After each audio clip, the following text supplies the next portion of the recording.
rat and this as you told me, a screen image. Yeah, that's an interpretation. But tell us that dream segment again. Okay, so that segment, I remember it as I barely remember it, but I was sort of in some sort of bed. It was outside, I believe. It might have even been in the sort of tunnels, where you might find a rat. Okay. Yeah. And there was a rat sort of, doing that fidgety, moving around, which is part of the fear, this sort of thing that can sort of strike out at any moment. And then there was a moment where instead of fear, there was an embracing of it, and I started to pat it, and it calmed. And I think now I'm remembering a bit more. Like it did do a bit of the fidgeting, and I was just like, okay, that's cool. Like it's not scary. I'm just wanting to make peace with that. Right. That fear. Right. That's an important image, because that the gesture looks like pacification, like you're calming the rat down so that it won't do that fidgety stuff. It felt a little bit like calming myself down. It felt like... Oh, exactly. Yeah. Exactly. That's exactly right. That's a good observation. Mm-hmm. Every other in a dream is me. Yes. So yes, in calming the rat down, you are calming down. That's the logic of dreams. You can't separate in a way that we can separate in outer life. We can say, oh, you're not, that rat's not me at all. But in the inner world, it doesn't work like that. The logic. So when you calm the rat, you are calming yourself, and you felt it. That was a great observation. So there's a secret connection between you and the rat. In calming the rat, you're calming yourself down. So the issue, the implicit issue in that dream image is that you don't want the rat to get out of control. That when it's fidgeting, it's all right if it fidgets a little bit, but the implication is that if this rat fidgets too much, it's going to be running all out of the place, and things are going to get out of control, and that's terrifying. And that's when you release the dream memory, a memory image from your own past. So do you want to say that? Sure. So that was one that stuck with me. I can't remember how old I was. It would have been between sort of 5 and 8 or 5 and 9. And I went into my brother's room, who I have had a quite a terrifying relationship with, and I can't remember if I went in with the intention. I don't think so. I don't think I went in with the intention to kill this rat, but or a mouse. It's become a rat in the memory. Yes. Oh, in the memory. Yes. Through the memory, but I sort of was watching it, and I squashed it with like the end of a toilet roll, just that, and killed it. Mm-hmm. So I guess that's in my waking life. I revisit that, and there's a bit of guilt there, and I think maybe that's what I can feel. If there's a snake in this room, that's all right. I'm not too fearful. Just like, okay, quite practical. Got to get it out. And where if there's a rat, it's like, oh, gross. Like there's there's a sense of I've tried to face that fear a little bit in my waking life and make peace with the rats, because there was this. Yeah, there's this feeling of guilt, a little bit, and like. Of course, yeah, of course. So that's certainly one direction one can go, and that is sort of make amends. All future rats I'll treat kindly. That would be a product of guilt. So all your brothers and sisters, I'll be kind to, and there's nothing wrong with that. That's a moral position. But the psychological issue is the terror that comes up in the memory and in the dream, that you really want to quell the possibility of something that looks innocent, looks small, but can quickly get out of control by scurrying around fast. Is that that was the phenomenon? Sure. Yeah, and that's what you as a little boy in that memory was trying to deal with. You know, there's okay, the mouse looks calm and small and little, but I know mice. That innocent small creature can suddenly leap out, and then all bedlam's going to break loose. Now that's an important association to the dream image, and when dream work is concerned, that's the trail you have to follow. When somebody spontaneously has a memory that comes up in response to a dream image, you must, you know, the method is to follow that trail.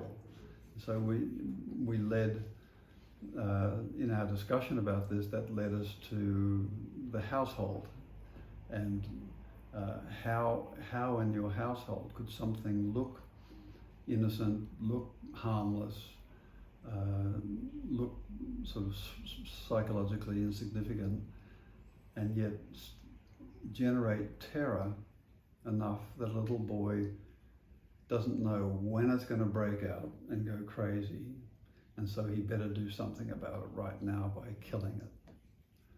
So that discussion about your home circumstances followed from that. So whatever you want to contribute about that. I mean, definitely, as mentioned, there was a bit of fear around my brother, who was quite volatile, and you never know when he could snap. You know, he had his issues with. I mean, that's a whole other thing. Yeah, but I guess with drugs and sometimes, you know, we'd have a few bouts. So I think there was definitely a bit of fear around my brother. I think at one time, sort of, even sleeping with a knife beside or underneath the pillow, you know, just for protection or something. Right. So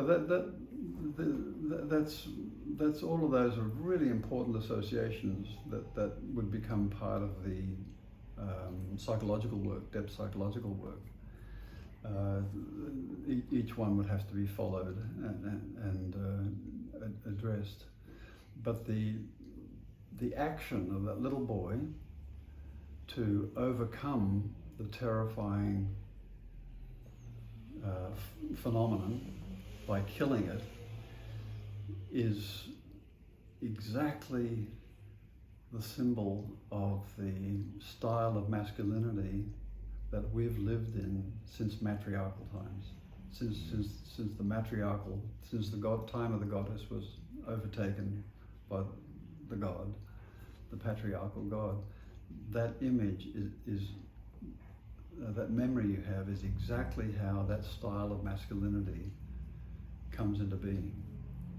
It meets something that's terrifying, and its response is willful overcoming of the terrifying object. This is captured in myth, fairy tale, great literature, and in psychology. It turns up in psychology as well.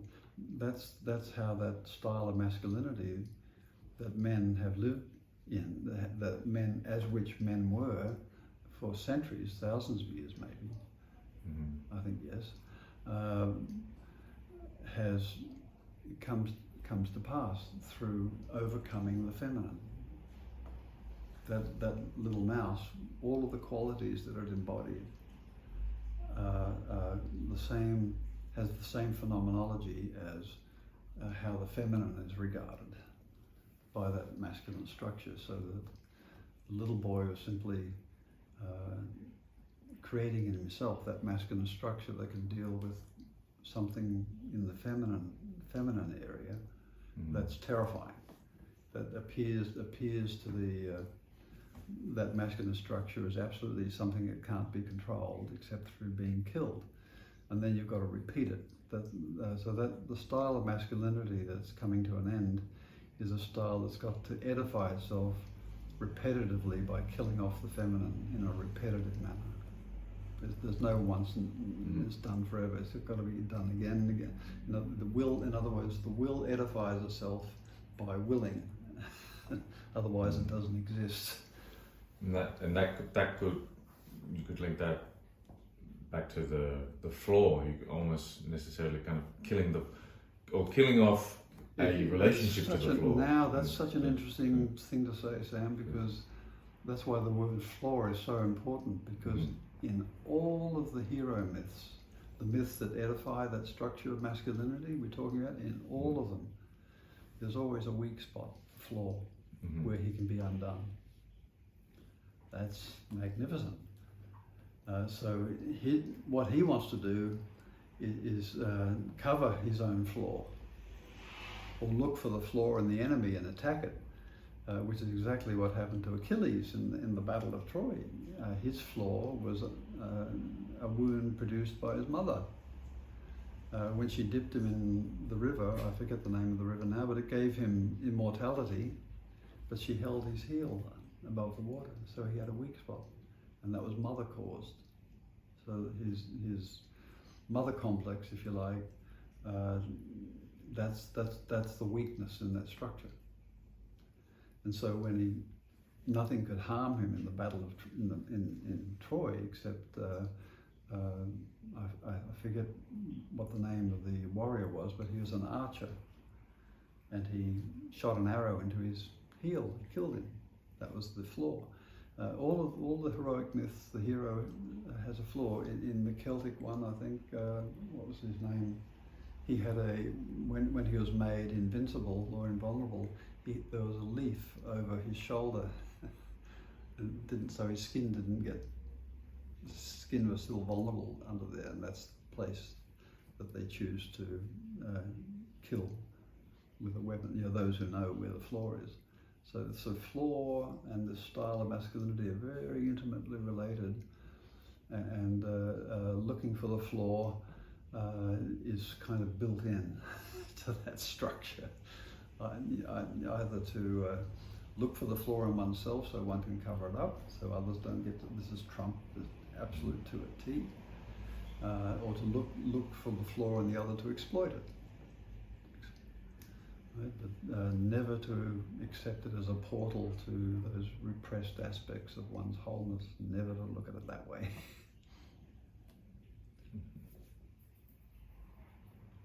Let's follow that. So never to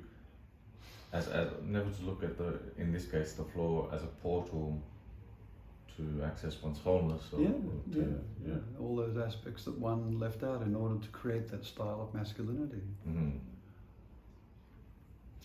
It's a style of masculinity that subjects the feminine qualities, what have come to be known as the feminine qualities, so that it can achieve what it needs to achieve. A mighty heroic, a hero can't afford to feel frightened or weak or insecure. They've got to conquer.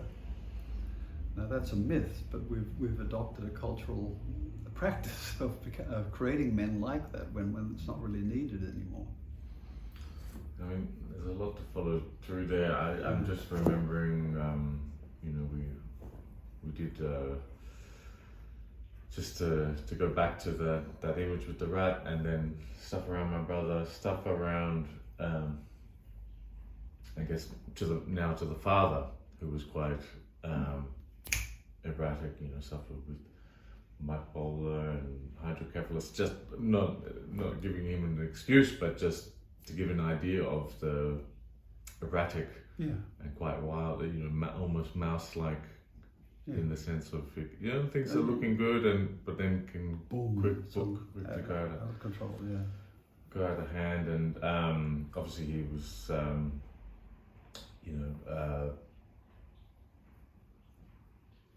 promiscuous doesn't do it justice. He is quite. He didn't have control of his impulses, and that obviously had generational ripple effects through for all the kids and the household, and just wondering, we talked about perhaps this was also an expression of potential contempt for the feminine, maybe as a reaction towards the terror of the feminine. Oh, absolutely. Contempt is the ultimate move to reduce the feminine to zero. Many times young men, when they need to separate from the family and move out into life, they'll start treating their mother in very harsh ways.